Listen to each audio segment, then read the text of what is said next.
Good morning, good afternoon, and good evening, everybody.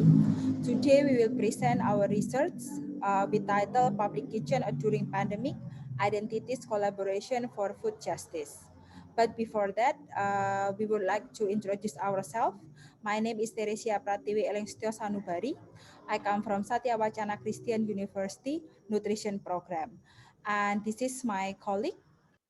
Hi everyone, I'm Galuh Ambarsasi. I'm from History Education Department, Satya Wacana Christian University.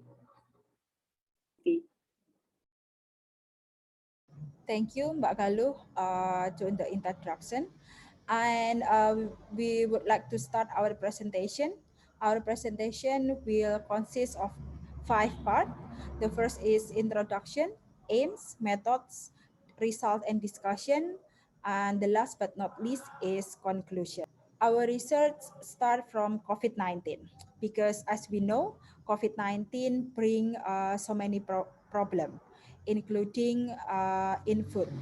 Based on Committee on Food and World Food Security 2020, we can see on this diagram that access, availability, stability, utilization, agency, and sustainability impact the nutrition and the food security condition in global level. But the context in Indonesia is a little bit different because it caused the many resilience come from community. And one of them is public kitchen. But how is the public kitchen in Indonesia context? We will hear from Mbak Galuh. Please, Mbak Galuh. Yeah.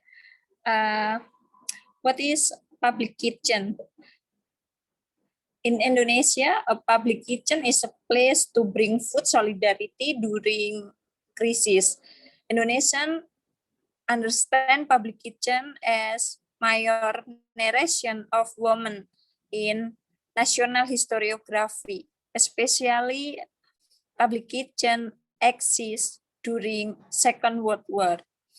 And then in public space, we found a statue or monument narrated about public kitchen.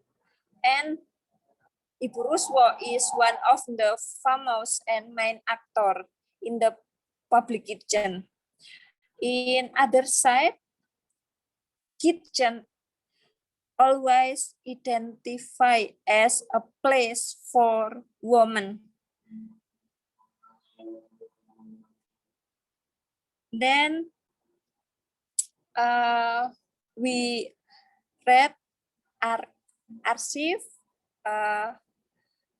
one of them from Semarang Kartini School, 1928. Cooking practice is public needs and taught at school. Kartini School is a first school that is teach the practice. And the purpose of the practice are bring nutrition, knowledge, and food hygiene. But COVID-19 bring different space for other gender than women, such as transgender. So based on the public kitchen narrative in Indonesia and how the response to COVID-19, our research has an aim to explore the existence of public kitchen to possibly enhance food justice among transgender female to male. And on our research, we use in-depth interview via Zoom meeting, and we have the chance to interview the first public kitchen initiator in Jakarta. The name is Dapur Madam Seroja. And the interview, it's during pandemic, so it's a little bit difficult for us to meet them directly and have information completely. This is the problem on our research, but the data from the interview still can bring the new narrative or different narrative of public kitchen in Indonesia context.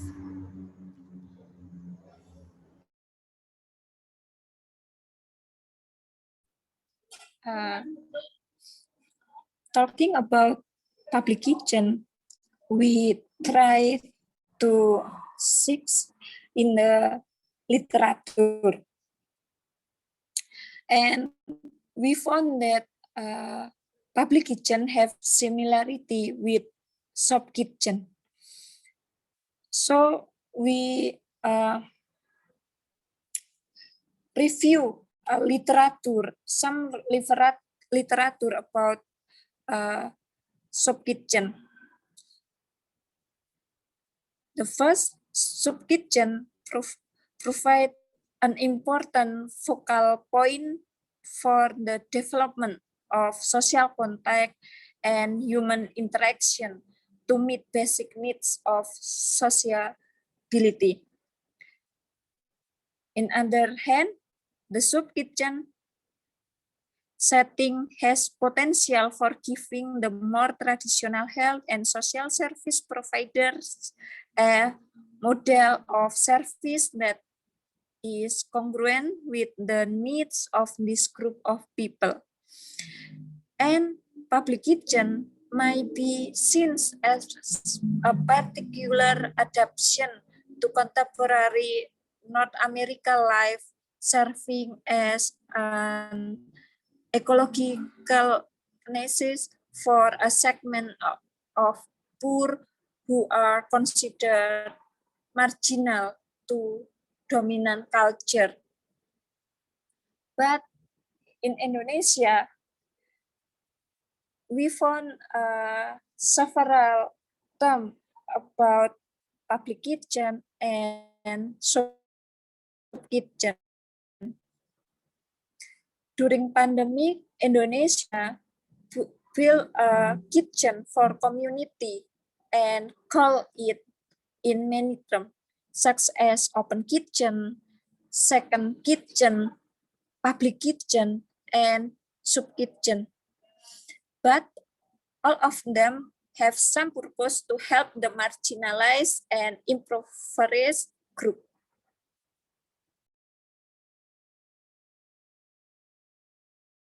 And talk about Dapur Saroja in our research, we found that transgender groups also built a solidarity. And at first, they used Dapur Saroja to provide their economic problem during COVID-19. But we can see the interaction between different gender to build the Dapur Saroja, also give the new discourse about the crisis, the public kitchen itself, and then it also become a negotiation between the existence of transgender and the economic network of transgender.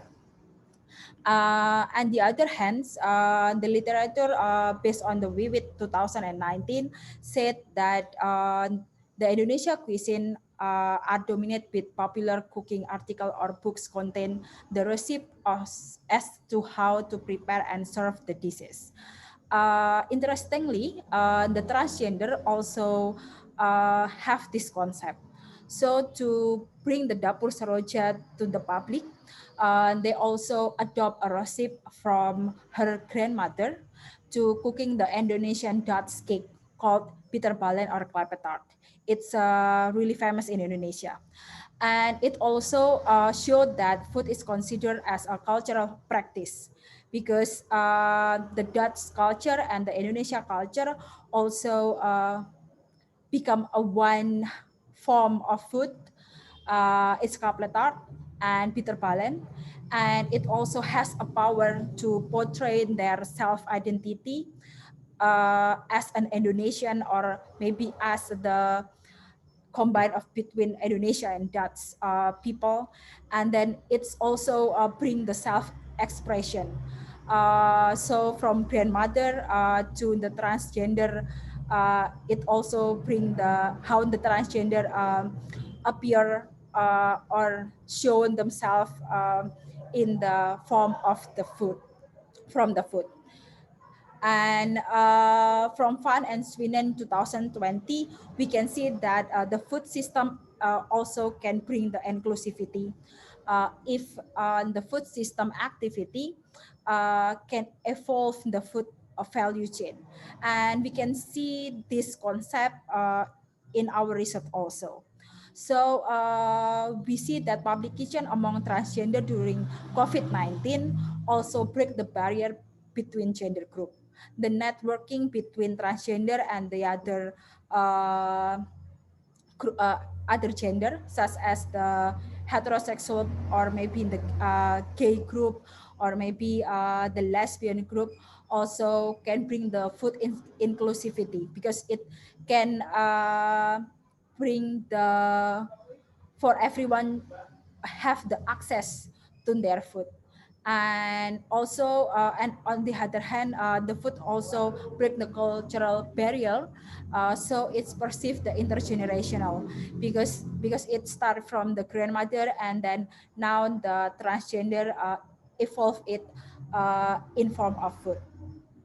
So in our research also found that solidarity also bring the food justice,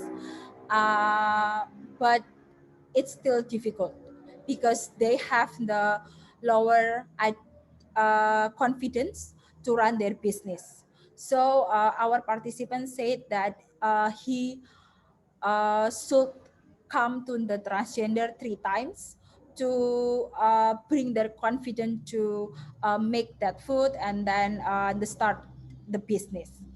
But in this story, we can see that food justice it's still a highly interdisciplinary area, and it can start the social movement activism, because we can see that our research can bring other gender become a one place, and they build their activism, and then their come out to their safe place space to the to public through food practices. And also it in the future maybe it can help them to have the alternative food system between gender. So we can see that this practice at the same time can influence the other group, because Madame Soroja start their business from a small group, start from public kitchen, but then they build Instagram and then Twitter, the other online platform to bring their existence to the public. And it also a way for our perspective and for our opinion is a way to become a new advocacy method for transgender, because generally transgender advocacy in Indonesia still a long journey, because they start from how to uh, become a legal person in Indonesia in identity, or maybe how they can accept it in a job, something, or maybe just existent in the community.